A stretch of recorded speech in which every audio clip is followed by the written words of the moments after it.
Very good morning to all my dear friends. मैं हूं Prashant Mawani. I hope you all are good. आज 15 जून 2020 है, दिन है मंडे। दिन की शुरुआत करेंगे विंस्टन चर्चिल के एक बहुत ही इंटरेस्टिंग कोट के साथ।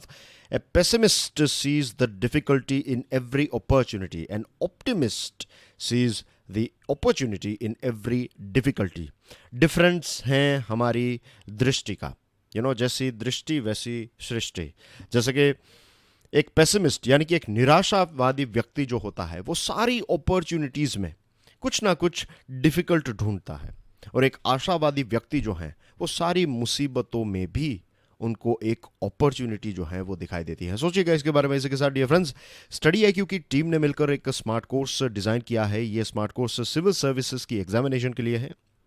प्री और मेंस दोनों एग्जाम्स को कवर करता है ये स्मार्ट कोर्स, और 20 जून तक आपको EMI का ऑप्शन भी मिल रहा है। तो make the most out of it. आज ही डाउनलोड करें हमारा मोबाइल एप्लीकेशन। लेक्चर की PDF आपको मेरे टेलीग्राम चैनल के ऊपर से मिल जाएगी।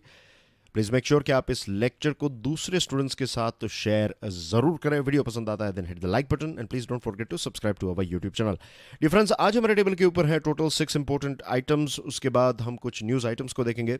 इसमें सिर्फ 2 ही आर्टिकल्स जो हैं वो द हिंदू न्यूज़पेपर में से है। बाकी के आर्टिकल्स अलग अलग न्यूज़पेपर्स में से मैंने लिए हैं। नेपाल वाला टॉपिक जो है वो काफ़ी इंपॉर्टेंट है, तो 2 अलग न्यूज़पेपर्स में से, एक हिंदू एक दूसरे न्यूज़पेपर में से मैंने इसको कवर किया है। फिर कोरोना वायरस के साथ जुड़ा हुआ आर्टिकल है।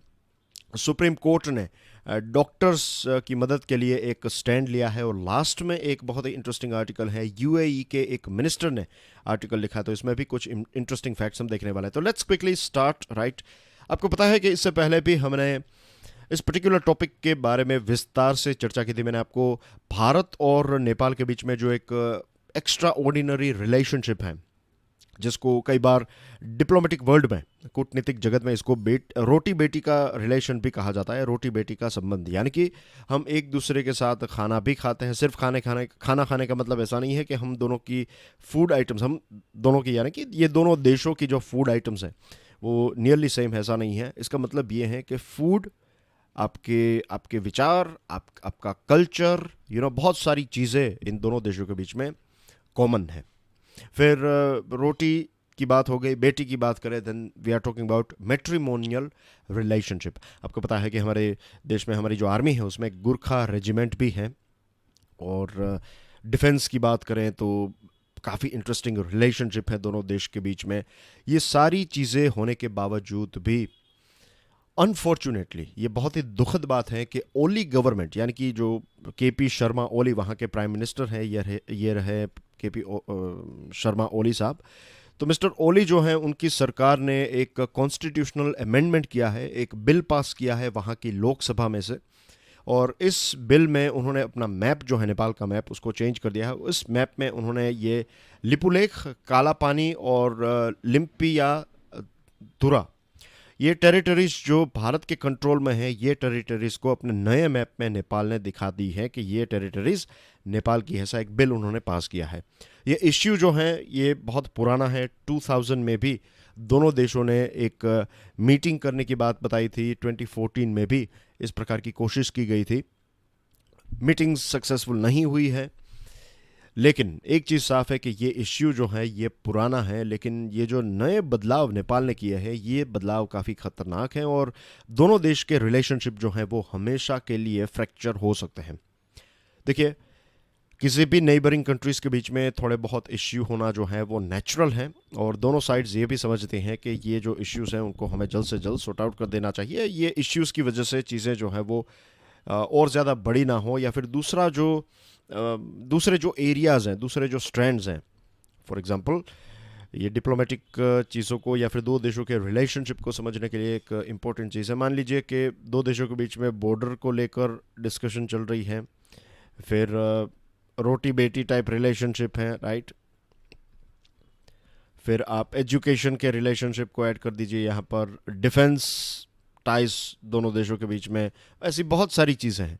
तो किसी एक एरिया में अगर लेट्स से इश्यू चल रहा है तो इसकी वजह से सारे के सारे एरियाज़ के ऊपर इसके नेगेटिव इम्पैक्ट ना हो, ये चीज़ें इट्स लाइक क्लैपिंग, आपको 2 हाथों की ज़रूरत है टू मेक ए क्लैप।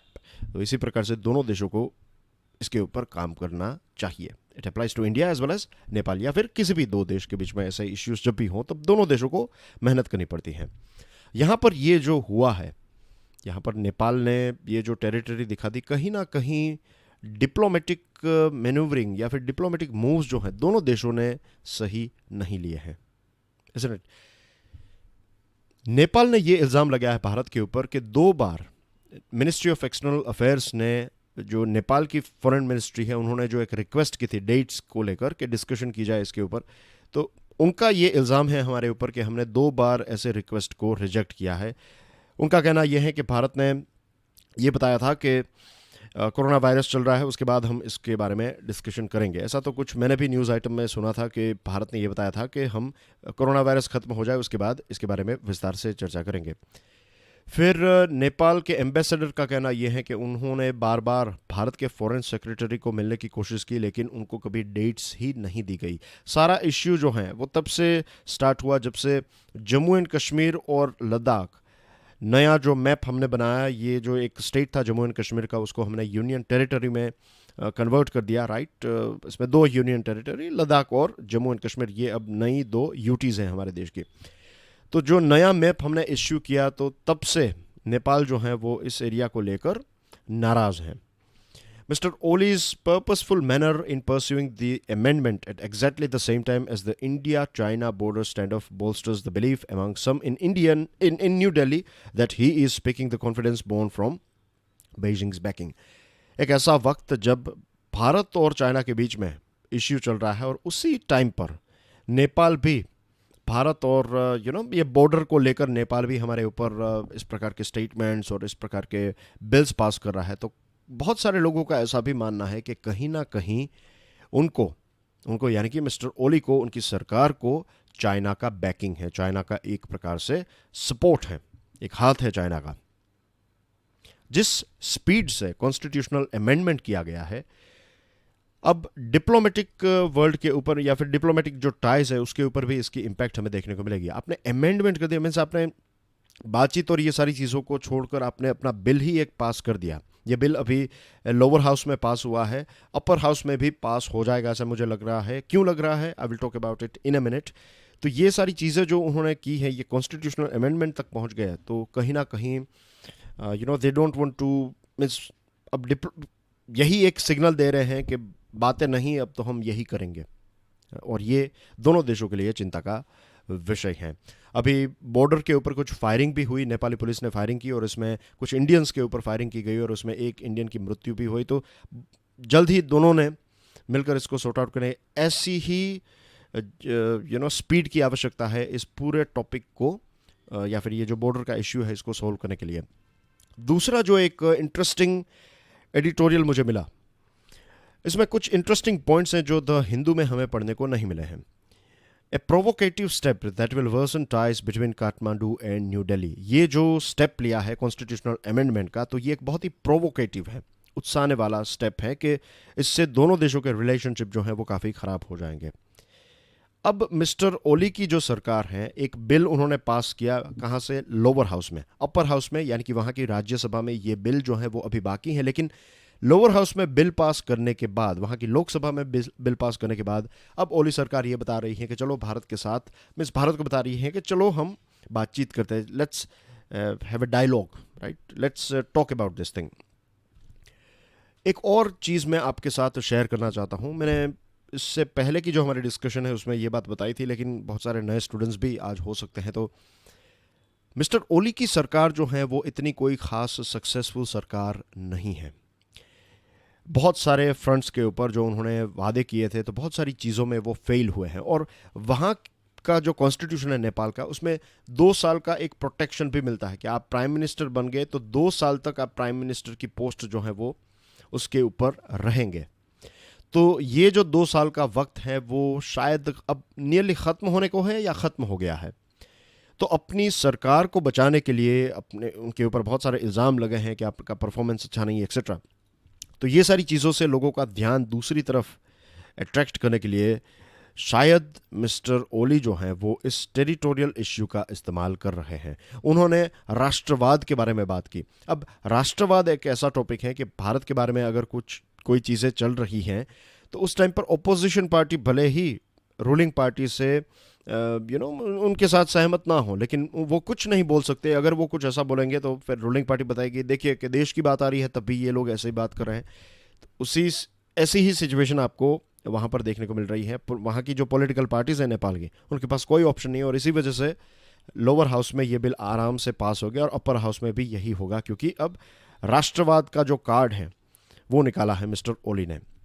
एक और इंटरेस्टिंग चीज़, 2020 के स्टार्टिंग में उनकी सरकार इतनी वीक हो गई थी कि ओपोजिशन के जो टॉप लीडर्स हैं वो मिलकर उनकी सरकार को हटाने की बात कर रहे थे। तो उस टाइम पर चाइना के एम्बेसडर, जो आपकी स्क्रीन के ऊपर तस्वीर है, इनका नाम है हाउ यांकी, और ये चाइनीज एम्बेसडर टू नेपाल हैं। कैन यू बिलीव कि चाइना के एम्बेसडर ने ओपोजिशन लीडर्स के साथ मिलकर ये बताया कि इनकी सरकार को मत गिराइए, उनको सपोर्ट कीजिए, थिंग्स लाइक दैट, और उन्होंने इनकी बात मान भी ली। तो चाइना एक सिस्टमेटिक तरीके से नेपाल में अपनी प्रोफाइल जो है उसको एक्सपांड कर रहा है, और ज़्यादा अपने रूट्स जो है उसको और ज़्यादा गहराई तक स्प्रेड कर रहा है। और ये एक ऐसा टॉपिक ही नहीं था शायद, ये सारी चीज़ें जो सो फार हमने डिस्कस किए, तो लगता है कि एक चाइना का फैक्टर है यहाँ पर और एक सरकार का, नेपाल की सरकार का फेलियर का फैक्टर है। तो ये दोनों चीज़ों की वजह से इस छोटे से इश्यू को और ज़्यादा बड़ा बना दिया है। Moving on to next item, behind the curve.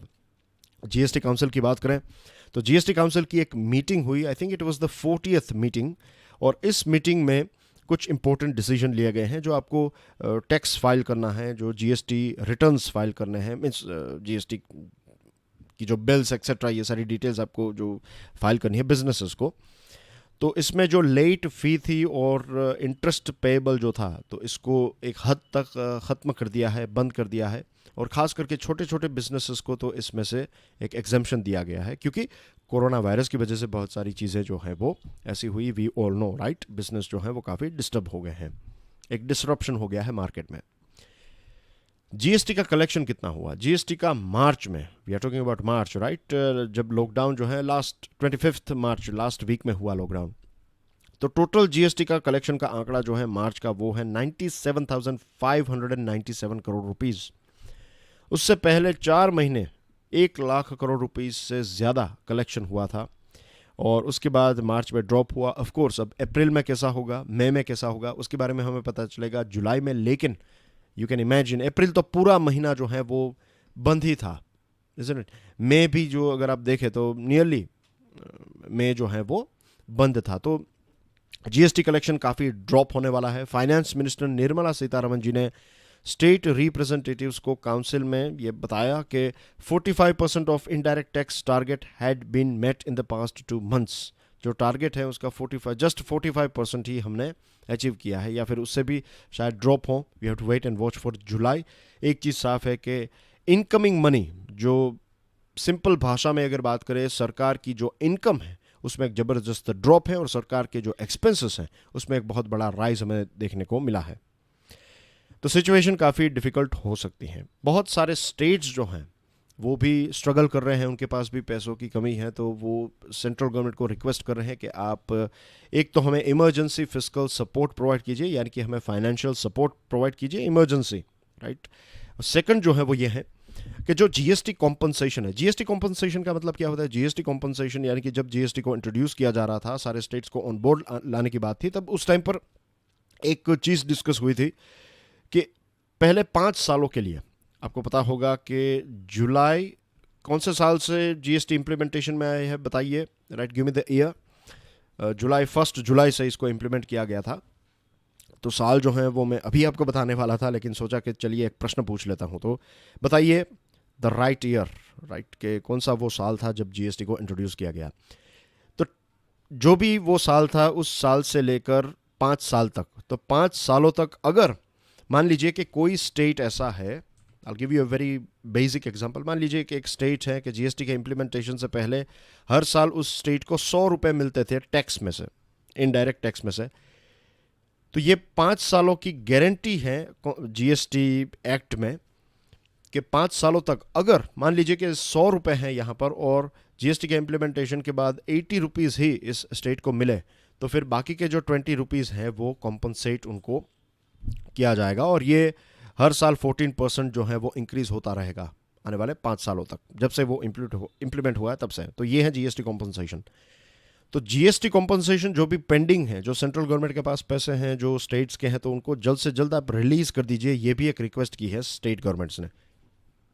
अब देखिए यहाँ पर जीएसटी कॉम्पनसेशन जो दिसंबर 2019 से फरवरी 2020 तक का जो था, 3 महीनों का ये जो कॉम्पनसेशन था, वो रिलीज कब किया है? वो रिलीज किया है आपने फरवरी का, अब लास्ट मंथ है तो मार्च, अप्रैल, मई, 3 महीने के बाद, राइट। तो टोटल दिसंबर से फरवरी का जो चंक है वो आपने 3 महीना लेट दिया है। तो ऐसे जो गैप्स हैं, 3-3 महीने लेट अगर पैसे मिलेंगे तो हम इनके सामने फाइट कैसे करेंगे ऐसे इमरजेंसी सिचुएशन में? तो ये भी एक बहुत बड़ा प्रश्न है। फिर fiscal responsibility and budget management act है, इसमें एक लिमिट होती है, 3% की लिमिट थी कि आप स्टेट गवर्नमेंट्स जो हैं वो अपना फिस्कल डेफिसिट जो है, अपनी जो स्टेट की जीडीपी है या फिर ग्रोस स्टेट डोमेस्टिक प्रोडक्ट, तो इसके 3% से ज़्यादा आप लिमिट को क्रॉस नहीं कर सकते। अब इसमें भी बदलाव किया है, राइट। तो इसमें 3% तक तो लिमिट थी ही, 0.5% जो है ये अनकंडीशनल है, उसके ऊपर 5% की मैक्सिमम लिमिट है। तो बाकी का जो 0.5%, 0.5%, 0.5%, तो ये सारी चीज़ें अगर आपको इसमें आगे बोरो करने हैं पैसे स्टेट्स को, तो उसके लिए कुछ रिफॉर्म्स आपको इम्प्लीमेंट करने पड़ेंगे। उस हिसाब से आपकी लिमिट जो है वो अप होती जाएगी।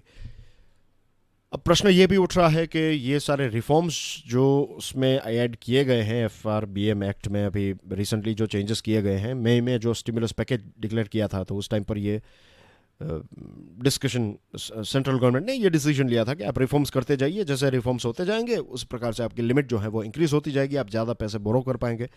लेकिन एक प्रश्न ये उठ रहा है कि क्या ये राइट समय है? क्या अभी सिर्फ पैसे दे देने चाहिए और बाद में सारे रिफॉर्म्स हम इम्प्लीमेंट करें? ये एक बहुत बड़ा प्रश्न है। इसके साथ सेंट्रल गवर्नमेंट और स्टेट गवर्नमेंट के बीच में देखिए, जीएसटी काउंसिल जो है वो सो फार काफ़ी अच्छी तरीके से परफॉर्म किया है।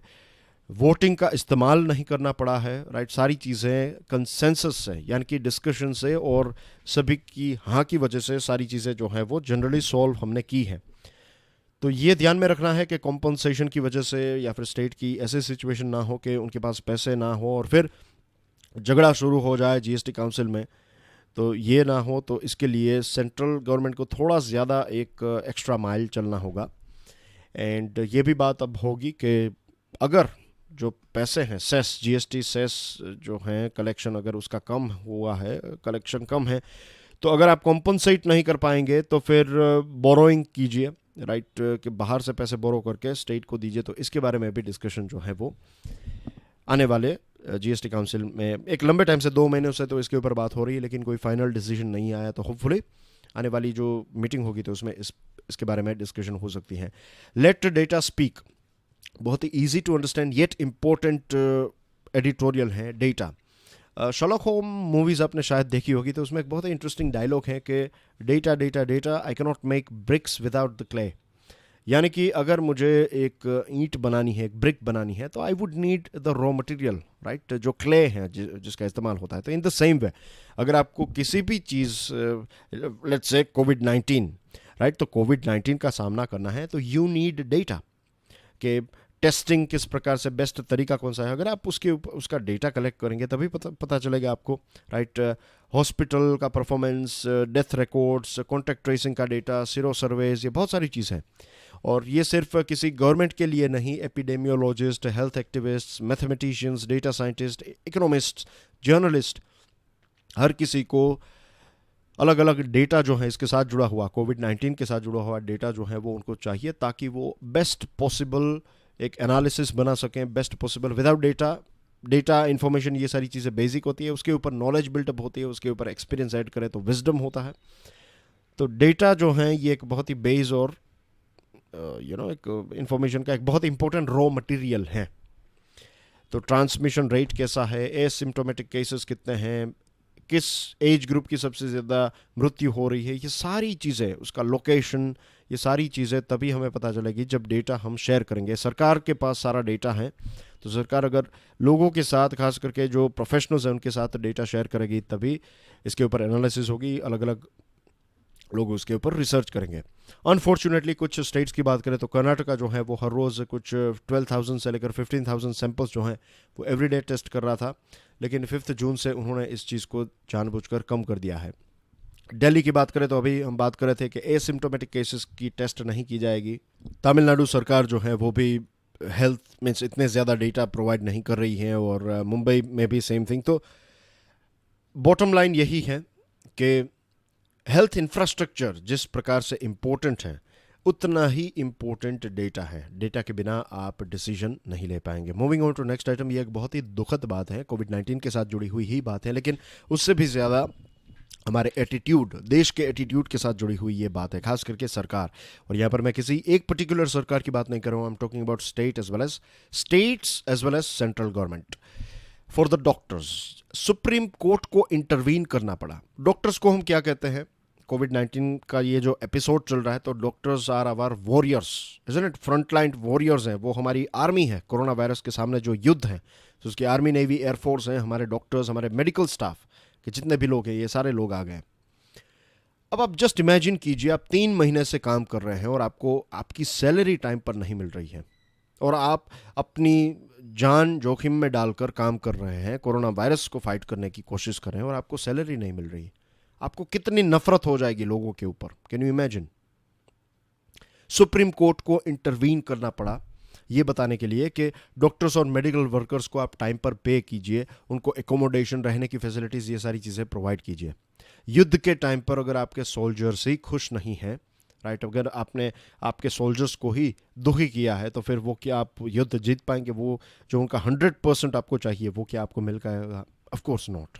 तो दिस इज़ वेरी अनफॉर्चुनेट। जिन जगहों पर ये हो रहा है, ये बंद होना चाहिए। सुप्रीम कोर्ट के शब्द यहां पर देखिए, हॉरेंडियस, हॉरिफिक एंड पैथेटिक।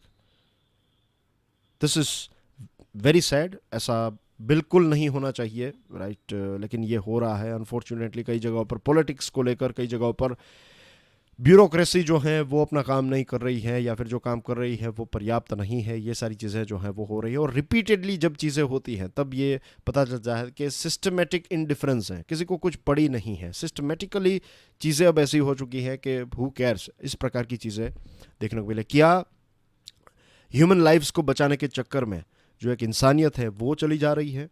क्या हेल्थ सेफ्टी को ध्यान में, या फिर जो इसकी जो चिंताएं हैं, क्या अब ये हमारे लिए एक कंसर्न्स जो हैं हेल्थ सेफ्टी के, क्या ये पैरानोया, यानी कि एक प्रकार का अब हमारा बहुत बड़ा नाइटमेयर या फिर एक भय बन चुका है? अगर ये हो रहा है then this is very sad. ये ऐसा वक्त है जब हमें एक दूसरे की मदद करनी चाहिए। डॉक्टर्स जो हैं उनका सपोर्ट करना चाहिए, इज़न्ट इट, गवर्नमेंट को। लेकिन ऐसी सिचुएशन हो रही है, we are breaking their moral, और उनको तोड़ रहे हैं ऐसा करके। ये वाला आर्टिकल जो है वो लिखा है यूएई के एक मिनिस्टर ने, ह्यूमन रिसोर्सेस और एमिरेटाइजेशन के मिनिस्टर हैं। उनका पूरा नाम है Nasir bin Thani Al Hamli, right, I got it right, यही उनका पूरा नाम है। लंबा येट पूरा नाम यही है।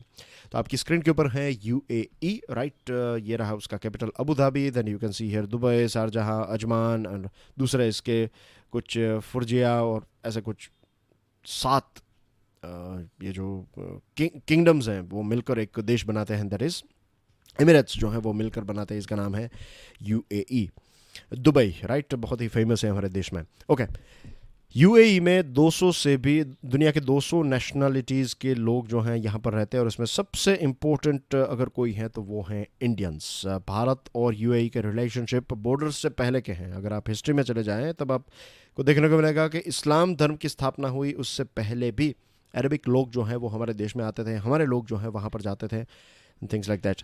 तो माइग्रेशन, ट्रेड, कल्चरल इंटरचेंज, ये सारी चीज़ें, और दोनों देशों के बीच में रिलेशनशिप, गवर्नमेंट के रिलेशनशिप जो है वो काफ़ी स्ट्रॉन्ग है। एंटरप्रेन्योरशिप की बात करें, वर्क एथिक्स की बात करें, तो भारत के लोग जो हैं वो काफ़ी दुनिया भर में फेमस हैं, और बहुत बड़ी बड़ी ब्रांड्स यूएई की जो हैं जिन्होंने भारतीयों ने स्टार्ट की है, Lulu Hypermarkets, Jumbo Electronics, GEMS Education, Landmark Group etcetera.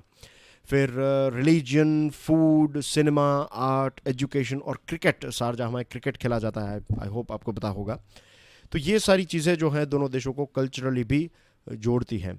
UAE की जो इकोनॉमी है उसमें भारत ने, या फिर भारत के लोगों ने काफ़ी इंपॉर्टेंट रोल प्ले किया है। वाइट कॉलर लोग भी हैं, यानी कि प्रोफेशनल्स जिनको हम कहते हैं, और ब्लू कॉलर वर्कर्स यानी कि मैनुअल लेबर्स भी भारत के बहुत सारे लोग जो हैं वहाँ पर काम करते हैं। और मिनिस्टर साहब कहते हैं कि इसमें कोई बड़ी बात नहीं है, right, there is no एक्सैजुरेशन।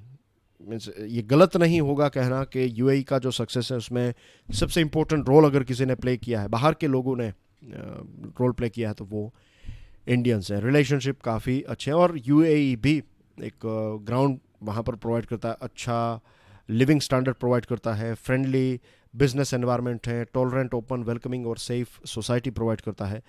Remittance की बात करें तो $46 बिलियन टोटल यूएई से लास्ट ईयर रेमिटेंस गया है। इतने पैसे 200 देशों के अलग अलग लोगों ने सेंड किए, उसमें लगभग 50% जितना साउथ एशिया में गया है, और सबसे ज़्यादा जो है वो भारत में पैसा आता है यूएई से। तो यू कैन अंडरस्टैंड कि दोनों जो हैं एक दूसरे के ऊपर डिपेंडेंट है, काफ़ी एक सिम्बायोटिक रिलेशनशिप है दोनों का।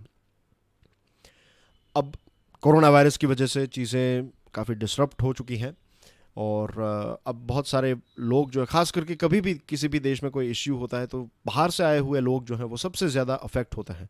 यूएई के मिनिस्टर साहब ने ये ऑफिशियल लेटर, एक आर्टिकल लिखा है, तो उसमें बताया है उन्होंने कि उनकी सरकार जो है जितना भी हो सकता है, जो भी हो सकता है, वो सारी चीज़ें हर एक व्यक्ति को प्रोवाइड करेगी। उनका लीगल स्टेटस कुछ भी क्यों ना हो, ऑक्यूपेशन, नेशनलिटी कुछ भी क्यों ना हो, हर एक व्यक्ति को अगर कोरोना वायरस पॉजिटिव है तो उनको testing, medical free medical treatment, ये सारी चीज़ें दी जाएगी, खाने पीने की चीज़ें प्रोवाइड की जाएगी।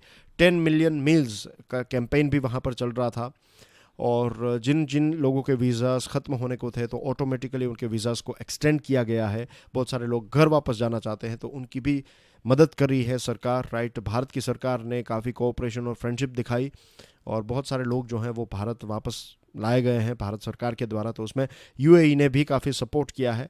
और उनकी यही आशा है कि ये see you soon type of goodbye है, कि जल्दी ये लोग जो हैं वो जैसे चीज़ें नॉर्मल हो जाएगी तो वापस आएंगे। और यूएई ने ह्यूमैनिटेरियन असिस्टेंस भी काफ़ी प्रोवाइड किया। मेडिकल इक्विपमेंट की बात करें तो 570 टन जितना माल सामान जो है वो 50 देशों तक पहुंचा है, इसमें साउथ एशिया भी शामिल है।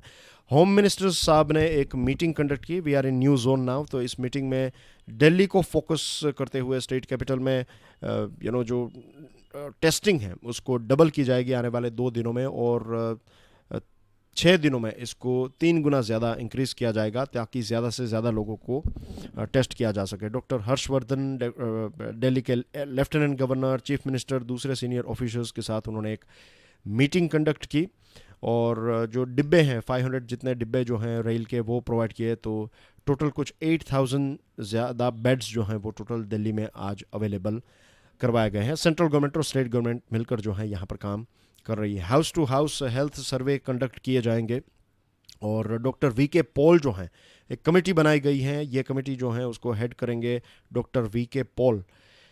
तो कोरोना बेड्स प्राइवेट हॉस्पिटल जो चार्ज कर रही है, तो उसके चार्ज, टेस्टिंग और ट्रीटमेंट जो है उसके रेट को फिक्स करने का काम जो है वो ये कमेटी करने वाली है। होम मिनिस्टर साहब ने एक मीटिंग की थी दिल्ली के 3 म्यूनसिपल बॉडीज़ के साथ, इसमें गवर्नर साहब भी शामिल थे, चीफ मिनिस्टर भी थे, और इसके साथ जो वहाँ के कमिश्नर्स हैं, म्यूनसिपल कॉरपोरेशन के कमिश्नर्स, तो वो भी इसमें शामिल थे। और एक ऑल पार्टी मीटिंग जो है वो आज वो कंडक्ट करने वाले हैं, तो सारी पॉलिटिकल पार्टीज़ के साथ और इम्पोर्टेंट रिप्रेजेंटेटिव्स और सारे लोग जो हैं वो उनकी एक मीटिंग होगी। फिर गवर्नमेंट जो है एक फॉल्स ऐसा फेक मैसेज चल रहा है, फेसबुक में चल रहा है कि एक और लॉकडाउन होगा, तो प्रेस इंफॉर्मेशन ब्यूरो ने, पीआईबी ने अनाउंसमेंट किया है कि ऐसी कोई भी बात नहीं है और ये अफवाहें हैं। फिर एक और न्यूज़ आइटम है, रिकवरी रेट की बात करें तो भारत में रिकवरी रेट 50% तक पहुंच गया है, तो that's a very interesting news for our country. पिछले 24 घंटों में 8,000 जितने लोगों की रिकवरी हुई, और सो फार हमारे देश में 1,62,378 लोगों की रिकवरी हुई है।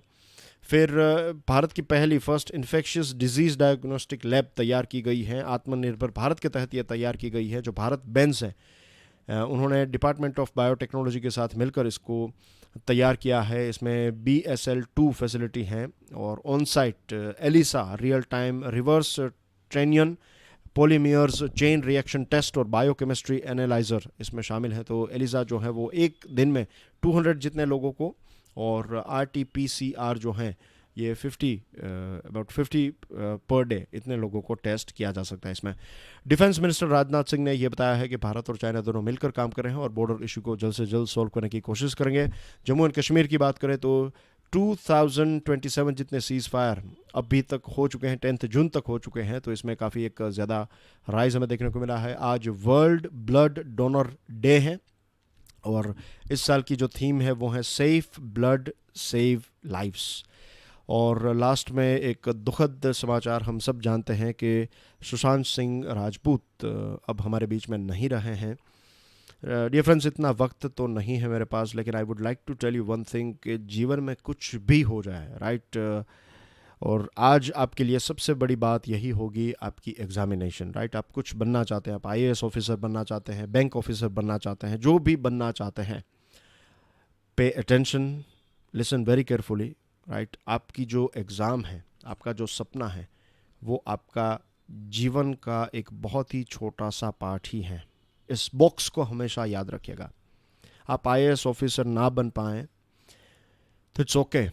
आप यहाँ पर इसीलिए फेल हो रहे हैं या फिर आप क्वालिफाई नहीं हुए क्योंकि सक्सेस आपकी कहीं दूसरी जगह पर राह देख रही है। यू आर फेलिंग हियर, आप यहाँ पर फेल इसीलिए हो रहे हैं क्योंकि जीवन चाहता है, कुदरत चाहती है कि आप कहीं और जगह पर बहुत ज़्यादा सक्सेसफुल हो। आईएएस बनकर आप शायद एक ही जगह पर, कई लोग जो हैं वो आईएएस बनेंगे, बैंक ऑफिसर, व्हाटएवर जो भी आपको बनना है। अगर आप नहीं बन पाते तो ये चीज़ याद रखिएगा कि कोई और जगह पर, और सिर्फ आईएएस की बात यहाँ पर नहीं है, कोई लोग लव लाइफ में फेल होते हैं, कई लोग फैमिली इश्यूज़ की वजह से फेल होते हैं, कोई लोग, जो भी रीज़न है, रिमेंबर ये सारी चीज़ें जीवन नहीं है, जीवन का एक बहुत ही छोटा सा पार्ट है। Never do anything like that. Unfortunately Sushant Singh Rajput हमारे बीच में नहीं है, गॉड ब्लेस हिज सोल, लेकिन फिर भी, राइट, ये चीज़ मैंने सोचा कि आपके साथ मुझे शेयर करनी चाहिए ये एक बात, तो प्लीज़, राइट, ये चीज़ के बारे में सोचिएगा। And that's everything. I will see you soon. God bless you all. जय हिंद।